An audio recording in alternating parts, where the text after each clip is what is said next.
ये तुम्हारा प्रश्न वैसे ही है जैसे कि तुम पूछो, स्वामी जी क्या हम जब बाहर चलें तो उस समय हमारी आंखें खुली हुई होनी चाहिए?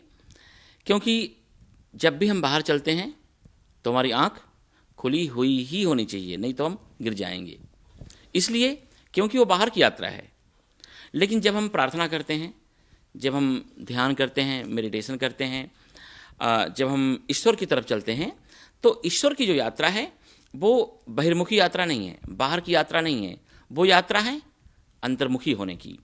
तो जब हम अंतर्मुखी होंगे तो निसंदेह हमारी आंखें जब बंद होंगी तो ही हम अंतर्मुखी हो पाएंगे।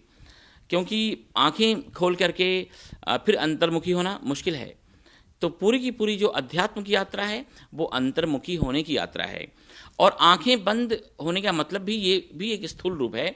अब ऐसा भी होता है कि आंखें बंद करके और फिर सारी दुनिया के बारे में सोचें, तो फिर बात तो वही हो गई कि जैसे कि आंखें खोलकर कोई व्यक्ति बाहर की तरफ दौड़ रहा है। आंखें बंद होने का मतलब कि संसार की तरफ हमारी वृत्तियां, हमारा मन, हमारी मानसिकता, हमारे विचार जो भागे जा रहे हैं उनको हम यू टर्न लेकर के और अपने अंदर हम उतरें।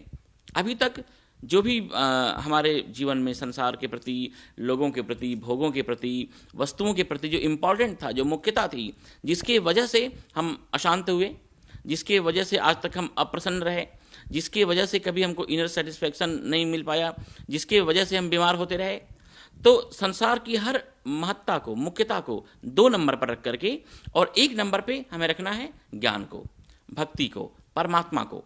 और उसके लिए हमें अपने अंदर उतरना होगा। और जब भी हम अपने अंदर उतरेंगे प्रार्थना के लिए, ध्यान के लिए, मेडिटेशन के लिए, तो उस समय हमारी जो स्थूल आंखें हैं ये तो बंद होंगी ही, लेकिन इसके साथ साथ जो विचारों का प्रवाह हमारा संसार की तरफ भागा जा रहा है उनको भी मोड़ करके और उन्हें भी अंतर्मुखी करना होगा। तब जाकर के सही अर्थों में हमारा जीवन, हमारी मानसिक स्थिति अंतर्मुखी होगी, तब उस परम तत्व तक हम पहुंच पाएंगे। इफ वी प्रे तो हमारे सब विशेष फुलफिल करते हैं भगवान?